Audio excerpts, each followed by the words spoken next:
Welcome friends. इस video में हम बात करेंगे रैपिड वेट लॉस के बारे में। ये वीडियो प्रोफेशनल एथलीट्स के लिए है। अगर आप एक एथलीट नहीं भी हैं तो भी नॉलेज गेन करने के लिए आप ये वीडियो देख सकते हैं। लेकिन जो पर्सन एथलीट नहीं है उनको ये वीडियो बहुत ज़्यादा अजीब लग सकता है, लेकिन फिर भी आपको ये वीडियो देखना चाहिए, क्योंकि इस वीडियो को देखने से आपको आइडिया होगा कि एथलीट्स अपने पैशन के लिए, अपने स्पोर्ट्स के लिए किस हद तक जा सकते हैं। वीडियो में जो टॉपिक्स डिस्कस किए गए हैं उनकी टाइमिंग आप डिस्क्रिप्शन में देख सकते हैं। तो सबसे पहले बात करते हैं कि रैपिड वेट लॉस होता क्या है। अगर कोई पर्सन एक हफ्ते में 5% या उससे ज़्यादा वेट लॉस करता है तो उसको रैपिड वेट लॉस कहा जाता है। जैसे अगर किसी पर्सन का वेट 70 किलो है, वो 7 दिन में 3.5 किलो या उससे ज़्यादा वेट लॉस करता है तो ये रैपिड वेट लॉस कहा जाएगा। रैपिड वेट लॉस ऐसे प्रोफेशनल एथलीट्स करते हैं जो वेट सेंसिटिव स्पोर्ट्स में या वेट क्लासिफाइड स्पोर्ट्स में कम्पीट करते हैं। ये एथलीट्स कंपटीशन से 2 से 3 दिन पहले अपना वेट बहुत ज़्यादा कम कर लेते हैं और बाद में वेट मेकिंग के बाद यानी वेट चेक होने के बाद अपना वेट फिर से इंक्रीज़ कर लेते हैं। वेट सेंसिटिव स्पोर्ट्स को 3 कैटेगरीज में डिवाइड किया जा सकता है। फर्स्ट है वेट क्लास स्पोर्ट्स, जैसे boxing, kick boxing, judo, karate, wrestling, taekwondo, weight lifting. ये सभी स्पोर्ट्स वेट क्लास स्पोर्ट्स में आते हैं। इन स्पोर्ट्स में कंपीटिटर्स को फिजिकल साइज के लिए मैच किया जाता है। जैसे एक 60 से 65 किलो वेट का पर्सन दूसरे 60 से 65 किलो वेट के पर्सन के साथ compete कर सकता है।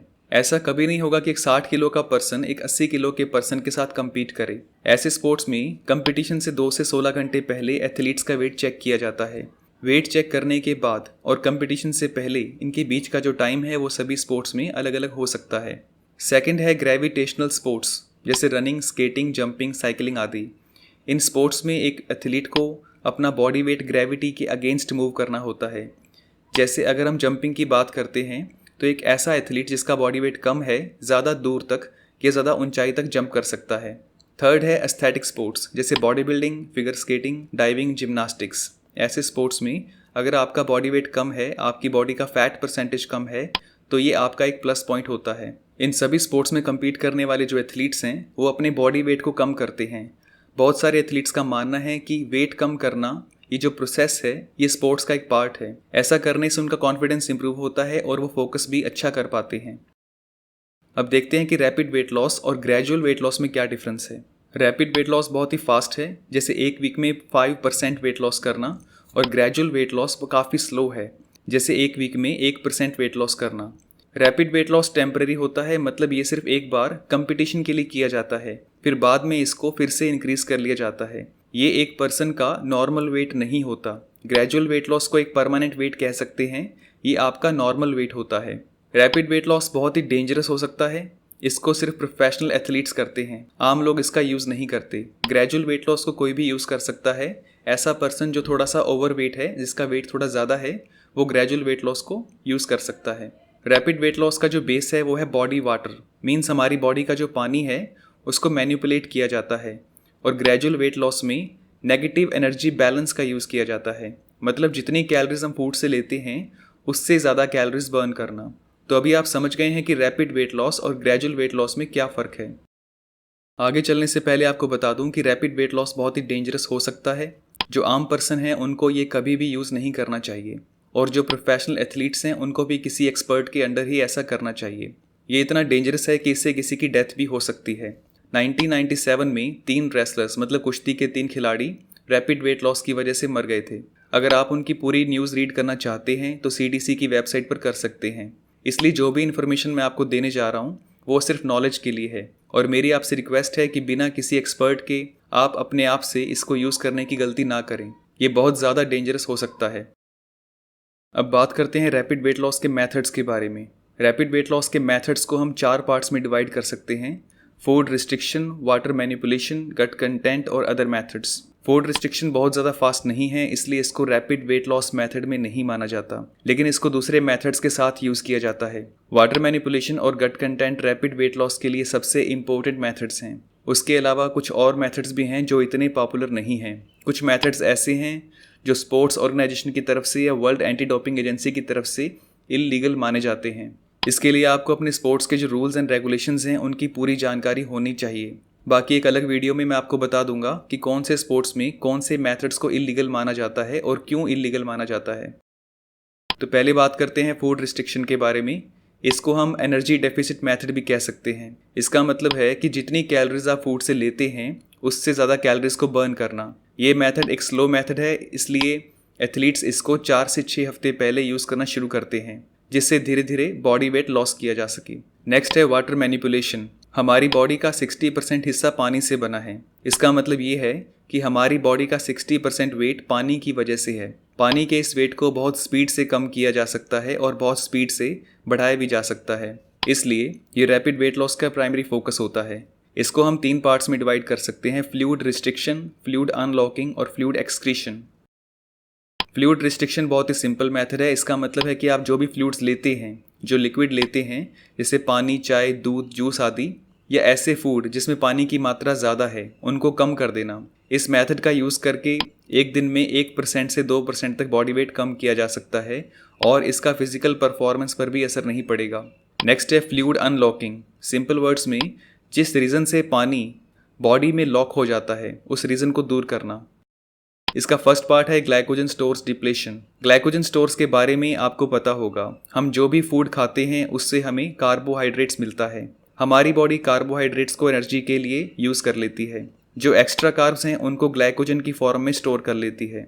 जब हमारी बॉडी को एनर्जी की नीड होती है तब हमारी बॉडी ग्लाइकोजन स्टोर्स में से एनर्जी ले लेती है। ग्लाइकोजन पानी से बाइंड होता है। ग्लाइकोजन का और पानी का रेशो है 1 to 2.7, मतलब एक ग्लाइकोजन के लिए 2.7 वाटर, 2.7 पानी। ग्लाइकोजन हमारे लीवर और स्केलेटल मसल्स में स्टोर होता है। लीवर के वेट का ऑलमोस्ट 8% ग्लाइकोजन है और स्केलेटल मसल्स का ऑलमोस्ट 2% ग्लाइकोजन है।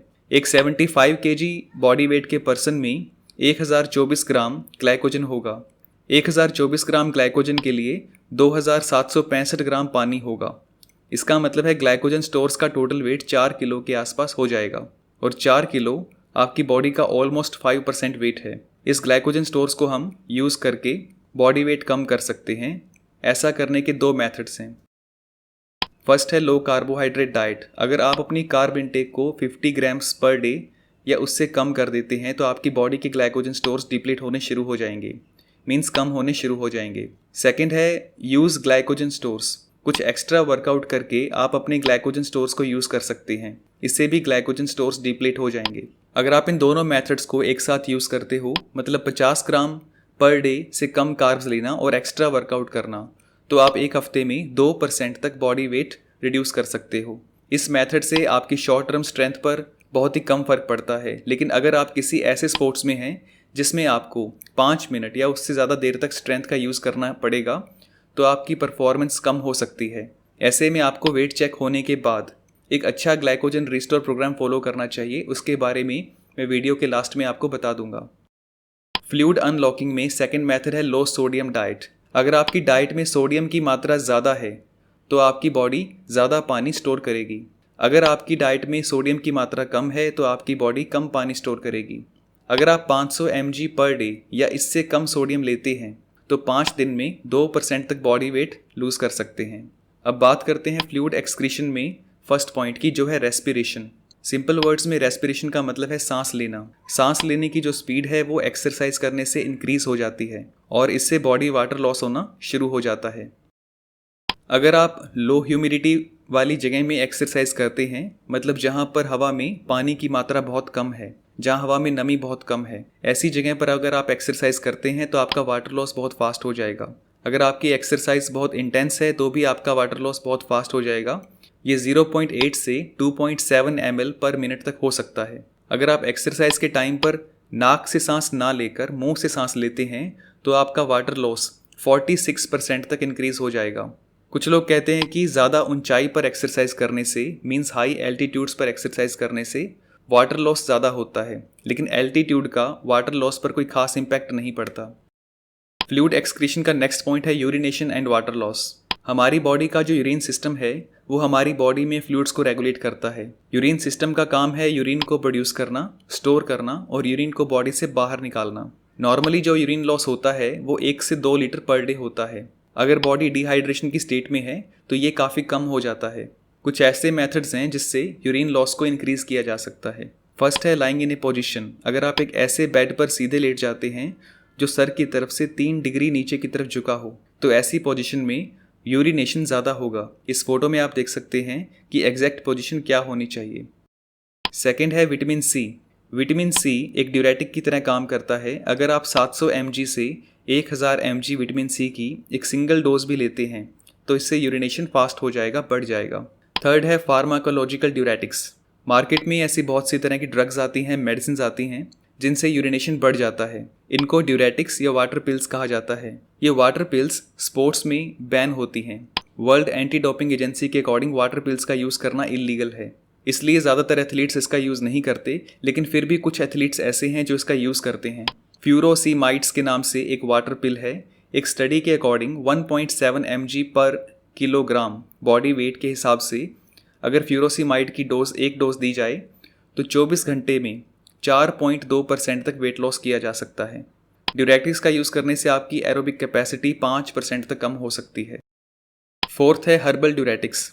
मार्केट में हर्बल ड्यूरेटिक्स भी अवेलेबल हैं, लेकिन एथलीट्स इनका यूज़ नहीं करते। हर्बल ड्यूरेटिक्स बहुत ज़्यादा इफेक्टिव नहीं हैं और इनसे परफॉर्मेंस ज़्यादा डाउन हो जाती है। फिफ्थ है वाटर लोडिंग। ये वेट लॉस करने का एक न्यू मेथड है। इस मेथड में कुछ दिन तक बहुत ज़्यादा पानी पिया जाता है जिससे यूरिनेशन बढ़ जाता है, लेकिन बाद में अचानक से पानी पीना कम कर दिया जाता है। लेकिन पानी पीना कम करने के बाद भी कुछ दिन तक यूरिनेशन ज़्यादा ही होता रहता है, तो इस तरह वाटर लॉस होता है। इस मेथड की डिटेल आप डिस्क्रिप्शन में पढ़ सकते हैं। इस मेथड को साइंटिफिकली टेस्ट नहीं किया गया है। इस मेथड से वाटर और सोडियम का इम्बैलेंस हो जाता है। इट मीन्स जब हम बहुत ज़्यादा पानी पीते हैं तो पानी के कंपैरिजन में सोडियम की मात्रा बहुत कम हो जाती है, जिससे वीकनेस आ जाती है, हेडेक हो जाता है, मसल क्रैम्प्स भी हो जाता है। बहुत कम पानी पीना और बॉडी से ज़्यादा पानी निकालना, ऐसा करने से डिहाइड्रेशन हो सकती है। इस डिहाइड्रेशन को रिकवर करने में ऑलमोस्ट 4 घंटे लग जाते हैं। अगर वेट चेक करने और कंपटीशन के बीच आपके पास ज़्यादा टाइम नहीं है तो आपको ये मेथड्स यूज़ नहीं करने चाहिए, क्योंकि अगर आप डिहाइड्रेशन से रिकवरी नहीं कर पाते हैं तो आपकी परफॉर्मेंस लो हो जाती है और जल्दी रिकवरी ना हो तो सीरियस रिस्क हो सकते हैं। फ्लूइड एक्सक्रीशन का थर्ड पार्ट है sweating and water loss. Sweating का मतलब है पसीना आना। हमारी बॉडी स्किन में से पानी निकालती है जिससे हमारा बॉडी का टेम्परेचर मेंटेन रहता है और हमें ठंडक महसूस होती है। अगर इस मेथड को सही तरीके से यूज़ किया जाए तो 1 घंटे में 2 लीटर तक पसीना निकाला जा सकता है। इट मीन्स 2 किलो तक वेट लूज किया जा सकता है। एक बात और नोट करने वाली है कि लेडीज़ को जेंट्स के कंपैरिजन में कम पसीना आता है। मतलब वुमेन एथलीट्स को एक्सरसाइज करने से या गर्मी की वजह से कम पसीना आएगा। ऐसा इसलिए है क्योंकि उनका वैसोडाइलेशन सिस्टम और हॉर्मोन्स पुरुषों के कंपैरिजन में थोड़ा डिफरेंट होता है। स्वेटिंग 2 तरह से की जा सकती है, एक्टिव स्वेटिंग और पैसिव स्वेटिंग। एक्टिव स्वेटिंग का मतलब है एक्सरसाइज करके या हार्ड वर्क करके जो पसीना आता है, जो स्वेटिंग होती है। अगर आप अपने वर्कआउट प्लान में कुछ न्यू एक्सरसाइज ऐड कर लेते हैं या वर्कआउट की इंटेंसिटी बढ़ा देते हैं तो इससे स्वेटिंग रेट बढ़ जाएगा। पैसिव स्वेटिंग का मीनिंग है एनवायरनमेंट की वजह से स्वेटिंग होना, जैसे सोना बाथ में बैठकर या किसी हीटेड रूम में बैठकर स्वेटिंग की जाती है। लेकिन पैसिव स्वेटिंग से आपकी परफॉर्मेंस काफ़ी कम हो जाती है। अगर सही ढंग से सोना का यूज़ किया जाए तो 2.5 घंटे में 2 से 5% तक वेट लॉस किया जा सकता है। कुछ एथलीट्स एक्टिव स्वेटिंग और पैसिव स्वेटिंग को मिक्स कर देते हैं, जैसे रबर सूट्स पहनकर एक्सरसाइज करना। कुछ एथलीट्स अपने देखे होंगे जो गर्म कपड़े पहनकर रनिंग करते हैं, इससे स्वेट लॉस बहुत ज़्यादा बढ़ जाता है। एक्टिव स्वेटिंग एक अच्छा मेथड है, लेकिन पैसिव स्वेटिंग से आपकी परफॉर्मेंस कम हो जाती है। अगर आपके पास रिकवरी के लिए अच्छा टाइम है तभी आपको पैसिव स्वेटिंग के मेथड्स यूज़ करने चाहिए। एक और ख़ास बात है, अगर आप सोना यूज़ करना चाहते हैं तो आपको ड्राई हीट सोना यूज़ करना चाहिए। ड्राई हीट सोना स्टीम वाले सोना से डबल इफेक्टिव है और इससे आपकी परफॉर्मेंस पर भी बहुत ही कम फ़र्क पड़ता है। नेक्स्ट पार्ट है gut content and rapid weight loss. हम जो भी कुछ खाते हैं वो हमारे पेट में और आंतों में कुछ टाइम तक रहता है।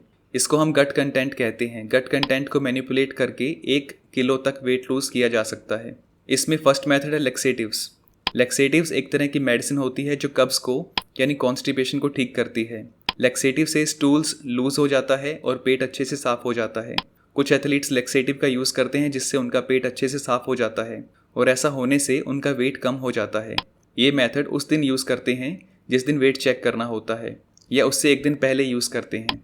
इस मेथड से 1 किलो तक वेट रिड्यूस किया जा सकता है, लेकिन इस मेथड को यूज़ करने से परफॉर्मेंस बहुत कम हो जाती है। कार्डियोवैस्कुलर कैपेसिटी भी कम हो जाती है। अगर बॉडी में पानी की कमी आ जाए तो बहुत कमज़ोरी आ जाती है। ये मेथड तभी यूज़ करना चाहिए जब वेट चेक करने के बाद रिकवरी टाइम अच्छा हो। सेकंड मेथड है वॉमिटिंग। वॉमिटिंग करना मतलब उल्टी करना, यानी पेट में जो भी फूड है उसको मुंह के रास्ते से बाहर फेंक देना, बाहर निकाल देना। एथलीट्स इस मेथड का भी यूज़ करते हैं। मार्केट में वॉमिटिंग करने के लिए मेडिसिन भी आती हैं और कई हर्बल मेडिसिन या घरेलू नुस्खे भी होते हैं जिनसे वॉमिटिंग करना आसान हो जाता है। थर्ड है फूड वॉल्यूम कम करना। फूड वॉल्यूम वेट लॉस करने का सबसे अच्छा तरीका है। इसमें ऐसे फूड यूज़ किए जाते हैं जिनका साइज़ बहुत कम है लेकिन एनर्जी ज़्यादा है। जैसे अगर आप 100 ग्राम बादाम खाते हैं तो आपको ऑलमोस्ट 580 कैलोरीज मिलेंगी, और इतनी कैलोरीज आपको केले से अगर लेनी हो तो आपको 6 से 7 केले खाने पड़ेंगे जिनका वेट 500-600 ग्राम से ज़्यादा हो जाएगा। मतलब ऐसा फूड जो साइज़ में छोटा हो और एनर्जी में ज़्यादा हो, जिससे आपको एनर्जी ज़्यादा मिले लेकिन आपका पेट ना भरे। नेक्स्ट है लो फाइबर डाइट। फाइबर एक तरह का कार्बोहाइड्रेट ही होता है। ये डाइजेस्ट नहीं होता लेकिन फूड को डाइजेस्ट करने में हेल्प करता है। फाइबर एक तो फूड के चलने की स्पीड को कम कर देता है, मतलब फूड हमारी बॉडी में ज़्यादा देर तक रहता है, और दूसरा ये फूड में ज़्यादा पानी को एब्जॉर्ब करता है जिससे उसका वेट बढ़ जाता है। एथलीट लास्ट के दिनों में कम फाइबर वाला फूड खाते हैं जिससे उनका वेट रिड्यूस हो सके। अगर 7 दिन तक 10 ग्राम या इससे कम फाइबर लिया जाए तो ये उतना ही असरदार है जितना एक लैक्सेटिव होता है, और इससे आपकी परफॉर्मेंस पर भी फ़र्क नहीं पड़ेगा, और ऐसा करना सेफ़ भी है। बस इसका एक ही नुकसान ये है कि बिना फाइबर के फूड जब हम खाते हैं उससे भूख शांत नहीं होती। खाना खाने के बाद भी ऐसा लगता है जैसे भूख लगी हो। अब बात करते हैं अदर मेथड्स के बारे में। ये मेथड्स भी वेट लॉस करने में हेल्प करते हैं लेकिन एथलीट्स इनको बहुत ही कम यूज़ करते हैं। तो पहले है साल्ट बाथ। साल्ट बाथ में क्या होता है, एक गर्म पानी का टब भर लिया जाता है, उसमें आधा कप सी साल्ट मिक्स किया जाता है, फिर उसमें 15 से 20 मिनट तक बैठे रहो, फिर बाहर आ जाओ। ये बहुत ही सिंपल मेथड है। फिर है जूस क्लींस। जूस क्लींस एक ऐसी डाइट है जिसमें पूरा दिन फलों और सब्जियों का जूस पिया जाता है। नेक्स्ट है हॉट टब। ये गर्म पानी से भरे टब में बैठकर नहाने का प्रोसेस है। नेक्स्ट है कीटोजेनिक डाइट। ये एक ऐसी डाइट है जिसमें कार्ब्स की क्वांटिटी बहुत ही कम कर दी जाती है, प्रोटीन नॉर्मल रखा जाता है और फैट बहुत ज़्यादा मात्रा में लिया जाता है। एक और मेथड है स्वीट स्वेट। ये एक तरह की क्रीम या जेल होती है। ये एक्सरसाइज करने से पहले बॉडी पे लगाया जाता है। इस क्रीम या जेल को लगाने से पसीना ज़्यादा आता है जिससे वेट लॉस करना ईजी हो जाता है। फिर है स्पिटिंग। स्पिटिंग का मतलब है थूकना। एथलीट्स एक बर्तन में थूकते रहते हैं जिससे बॉडी का जो पानी है वो कम हो जाता है। फ्लो के लिए कोई भी खट्टी कैंडी या फिर टॉफ़ी का यूज़ किया जाता है। फिर है च्युइंगम। च्युइंगम चबाते रहने से भूख कम लगती है और कैलोरीज भी बर्न होती हैं। ये मेथड भी कुछ एथलीट्स यूज़ करते हैं। तो ये 27 रैपिड वेट लॉस मेथड्स हो गए हैं। इस चार्ट का लिंक वीडियो के डिस्क्रिप्शन में दे दिया है, आप वहाँ से डाउनलोड कर सकते हैं। इन सब के अलावा 3 और भी मेथड्स आ जाते हैं, लेकिन वो मेथड्स मैं यहाँ वीडियो में शेयर नहीं करूँगा क्योंकि वो मेथड्स बहुत ही रिस्की हैं, उनके साइड इफ़ेक्ट्स बहुत ज़्यादा हैं और पूरी तरह से इलीगल हैं। मुझे पता है कुछ लोग ऐसे भी हैं जो सिर्फ वीडियो देखकर इन मेथड्स को ट्राई करने की कोशिश करेंगे, इसलिए वो तीनों मेथड्स मुझे यहाँ देना सेफ़ नहीं है। रैपिड वेट लॉस के बारे में तो आप समझ गए हैं। अब बात करते हैं रिकवरी के बारे में। वेट चेक होने से पहले रैपिड वेट लॉस मेथड्स का यूज़ करके वेट लॉस किया जाता है, और जैसे ही वेट चेक हो जाता है उसके बाद रिकवरी मेथड्स यूज़ किए जाते हैं। रिकवरी को 2 पार्ट्स में डिवाइड किया जा सकता है, एक है रीहाइड्रेशन और दूसरा है ग्लाइकोजन रिस्टोरेशन। रीहाइड्रेशन रिकवरी का सबसे ज़रूरी पार्ट है। जब वेट लॉस के मेथड्स यूज़ किए जाते हैं तो बॉडी में पानी की कमी हो जाती है। उस पानी की कमी को डिहाइड्रेशन कहते हैं, और बॉडी में पानी को फिर से पूरा करने को रीहाइड्रेशन कहा जाता है। आप सोचते होंगे कि मैं आपको इतने सारे टेक्निकल नाम क्यों बताता हूँ। टेक्निकल नाम इसलिए बताता हूँ कि आप इन नामों की हेल्प से किसी भी टॉपिक को गूगल पर सर्च कर सकते हैं। जैसे अगर आप गूगल पर डिहाइड्रेशन लिखकर सर्च करोगे तो आपको और ज़्यादा जानकारी मिल जाएगी। अगर आपने फ्लूइड रिस्ट्रिक्शन मेथड यूज़ किया है वेट लॉस करने के लिए तो आप सिर्फ पानी पीकर या कोई स्पोर्ट्स ड्रिंक पीकर अपनी बॉडी में पानी की कमी को पूरा कर सकते हैं। लेकिन अगर आपने दूसरे मेथड्स यूज़ किए हैं तो पानी या स्पोर्ट्स ड्रिंक से फ़ायदा नहीं होने वाला, आपको ORS यूज़ करना पड़ेगा। ORS की फुल फॉर्म है ओरल रिहाइड्रेशन सोल्यूशन। ये एक तरह का स्पेशल पाउडर होता है जो डिहाइड्रेशन को ठीक करने में काम आता है। ORS का एक पाउच 1 लीटर पानी में मिक्स किया जा सकता है। इस 1 लीटर पानी में से 600 ml पानी वेट चेक होने के बाद तुरंत पी लेना चाहिए, और बाकी का जो 400 ml पानी है वो थोड़ा थोड़ा करके पीते रहना चाहिए। इससे बॉडी में जो पानी की कमी है, जो डिहाइड्रेशन है, वो दूर हो जाएगा, वो ठीक हो जाएगा। और दूसरा है ग्लाइकोजन रिस्टोरेशन। अगर वेट लॉस के लिए आपने ग्लाइकोजन स्टोर्स को डिप्लीट किया है तो ग्लाइकोजन रिस्टोरेशन भी बहुत ज़रूरी है। इसके लिए हम किसी high glycemic index carbohydrate drink का यूज़ करते हैं, लेकिन आपको 1 घंटे में 60 ग्राम से ज़्यादा कार्ब्स नहीं लेना चाहिए, और जो भी ड्रिंक आप लेते हैं उसमें 10% से ज़्यादा कार्ब्स नहीं होने चाहिए। आपको इन दोनों बातों का ध्यान रखना है, नहीं तो आपका जो पेट है वो अपसेट हो जाएगा, आपका पेट खराब हो जाएगा, फिर कंपटीशन के टाइम पर आपको प्रॉब्लम आएगी। सबसे सिंपल कार्ब जो आप यूज़ कर सकते हैं वो है ग्लूकोज। आप ग्लूकोज के साथ फ्रुक्टोज को भी मिक्स कर सकते हैं। अब बात करते हैं कि आप कंपटीशन के दिन में क्या क्या फूड खा सकते हैं।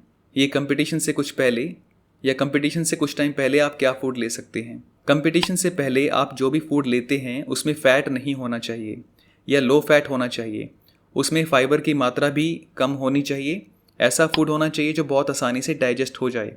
हाई फाइबर वाला या हाई फैट वाला फूड आपके पेट को अपसेट कर देगा, तो इस बात का आपने ध्यान रखना है।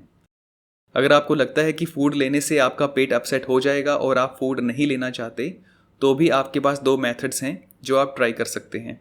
पहला मेथड है कैफ़ीन सप्लीमेंट। कंपटीशन से 30 से 60 मिनट पहले 3 से 6 mg पर kg बॉडी वेट के हिसाब से आप कैफ़ीन सप्लीमेंट यूज़ कर सकते हैं। कैफ़ीन से आपका एंड्योरेंस और फोकस इंप्रूव हो जाएगा, लेकिन आपको बहुत ज़्यादा कैफ़ीन नहीं लेना है, नहीं तो इसका असर उल्टा हो सकता है। दूसरा मेथड है माउथ रिंसिंग। इसमें आपको किसी भी हाई ग्लाइसेमिक कार्बोहाइड्रेट ड्रिंक को 10 से 15 सेकंड तक मुंह में भरकर कुल्ला करना है और फिर उसके बाद निकाल देना है। ऐसा करने से भी आपकी परफॉर्मेंस इंक्रीज़ हो जाएगी। आप कंपटीशन से पहले या बीच में जब भी आपको ब्रेक मिले तब आप ऐसा कर सकते हैं, कोई भी प्रॉब्लम नहीं है। ये एक लिस्ट है कुछ ऐसे फूड्स की जो आप कंपटीशन के दिन खा सकते हैं या वेट चेक होने के बाद और कंपटीशन होने के पहले बीच में जो टाइम है उसमें आप खा सकते हैं। तो चलिए अब बात करते हैं प्रैक्टिकल एप्लीकेशन के बारे में। मैं आपको एक सैम्पल प्लान देता हूँ, ये वेट लॉस मेथड्स कैसे यूज़ किए जाते हैं। सबसे पहले आपको अपना वेट चेक करना है, जिसको हम कहते हैं body composition assessment. Weight check करने के बाद 2 कंडीशंस हो सकती हैं कि आपका वेट या तो वेट डिवीज़न से ज़्यादा है या फिर कम है।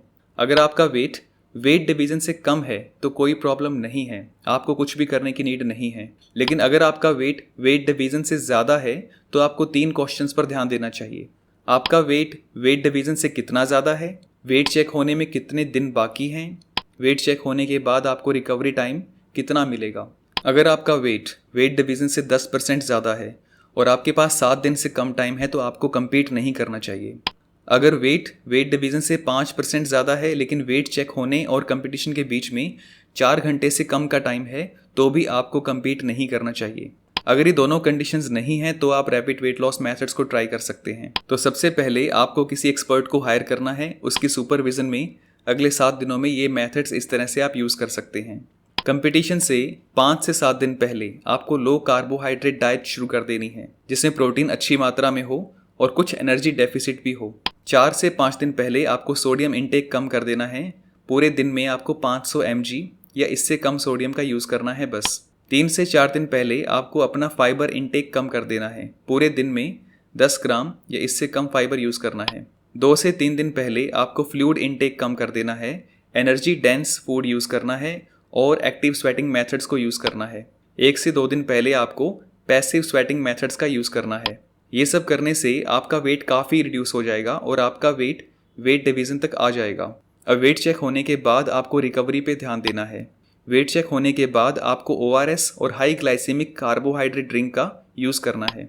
कंपटीशन के दिन आपको कार्बोहाइड्रेट ज़्यादा रखना है, फैट और फाइबर वाले फूड को अवॉइड करना है और कंपटीशन से पहले आपको कैफ़ीन सप्लीमेंट लेना है और माउथ रिंसिंग मेथड्स यूज़ करने हैं, जिससे आपका एनर्जी लेवल इंक्रीज़ होगा। तो इस तरह से एक simple rapid weight loss plan तैयार किया जा सकता है। कुछ ज़रूरी बातें हैं जो मैं आपको लास्ट में बता देता हूँ। रैपिड वेट लॉस मेथड्स सिर्फ प्रोफेशनल्स के लिए है, आम लोग इनका यूज़ ना करें। प्रोफेशनल्स को भी किसी एक्सपर्ट की गाइडेंस में ये सब करना चाहिए। डिहाइड्रेशन की वजह से परफॉर्मेंस बहुत ज़्यादा डाउन हो जाती है और पूरी तरह से रिकवर होने में 5 से 24 घंटे तक लग सकते हैं। अगर वेट चेक होने और कंपटीशन के बीच में 4 घंटे या इससे कम टाइम है तो बॉडी वेट को 4% से ज़्यादा रिड्यूस नहीं करना चाहिए, नहीं तो रिकवरी कर पाना बहुत मुश्किल है। ये भी चेक कर लेना चाहिए कि कंपटीशन धूप में है, गर्मी में है या बहुत ज़्यादा ह्यूमिडिटी में है। अगर धूप या गर्मी में है तो डिहाइड्रेशन के बाद compete करना बहुत ज़्यादा रिस्की हो सकता है। एथलीट्स को 1 महीना पहले ही अपना बॉडी वेट सेट कर लेना चाहिए। लास्ट के 2-4 दिनों में एक्सट्रीम मेथड्स का यूज़ करना परफॉर्मेंस लो कर देता है। एथलीट्स को एक रेगुलर डायरी मेंटेन करनी चाहिए और अपनी बॉडी के बारे में समझना चाहिए कि बॉडी किस डाइट पर या किस कंडीशन में कैसे रिएक्ट करती है। जितना आप बॉडी के बारे में समझेंगे उतना आपको ये काम आएगा। और सबसे ज़रूरी बात ये कि सफलता का कोई भी शॉर्टकट नहीं होता है, इसलिए शॉर्टकट में विश्वास मत कीजिए और अभी से मेहनत कीजिए। इस वीडियो में इतना ही। Thank you so much for watching this video.